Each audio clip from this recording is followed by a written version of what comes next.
The New York City subway is a rapid transit system owned by the City of New York and leased to the New York City Transit Authority, a subsidiary agency of the state-run Metropolitan Transportation Authority.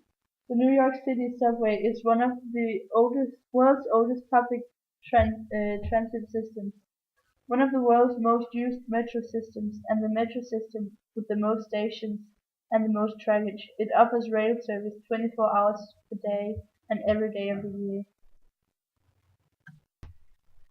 The New York City subway is the largest rapid transit system in the world by number of stations, with 469 stations in operation. 422 stations connected by transfers are counted as single stations. Stations are located throughout the boroughs of Manhattan, Brooklyn, Queens, and the Bronx, while Staten Island does have a rail line.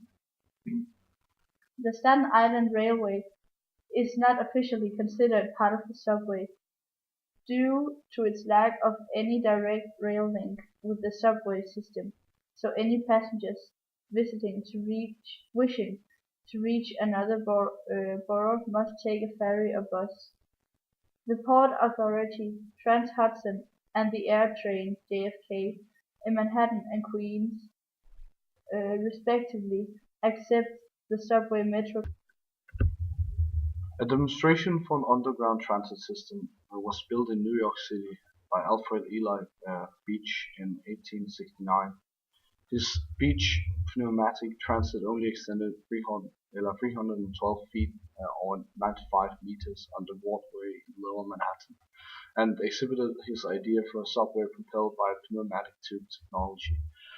The tunnel was never extended for political and financial reasons, although extensions had been planned to take the tunnel southward to the Battery and northwards towards the Harlem River.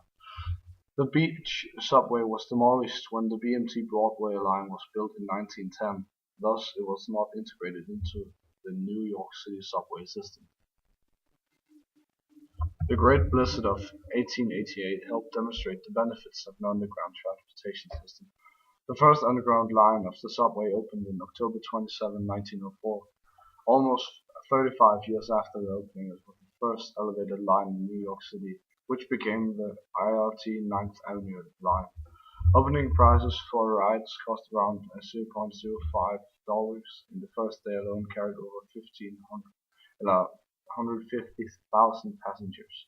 The oldest structure still in use opened in 1885 as part of the BMT Lexington Avenue line in Brooklyn and is now the part of the BMT Jamaica line.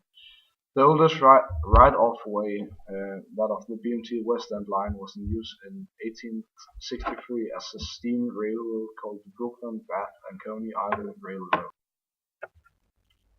When the IRT subway debuted in 1904, the typical tunnel construction method was cut and cover.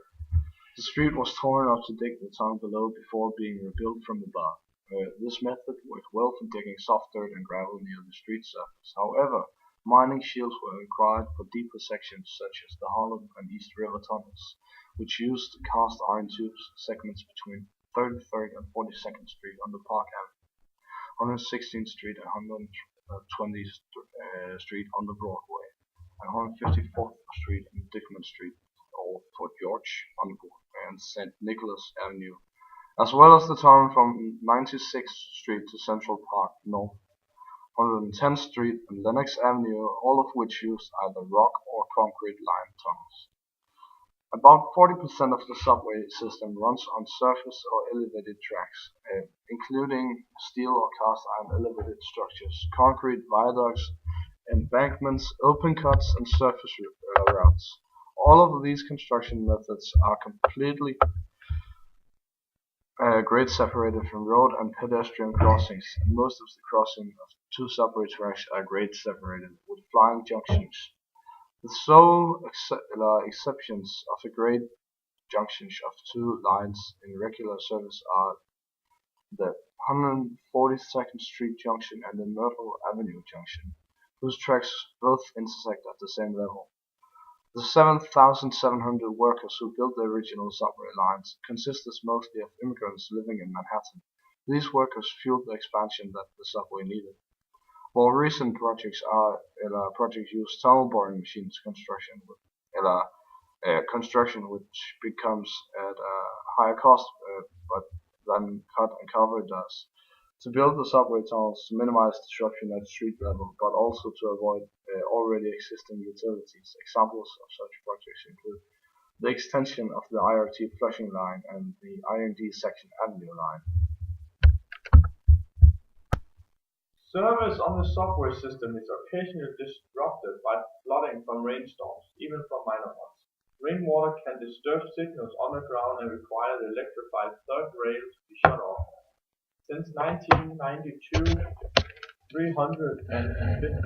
million has been used to improve 269 pump rooms. As of August 2007, $150 million has been earmarked to upgrade the remaining 18 pump rooms. Despite these improvements, the transit system occasionally continues to experience flooding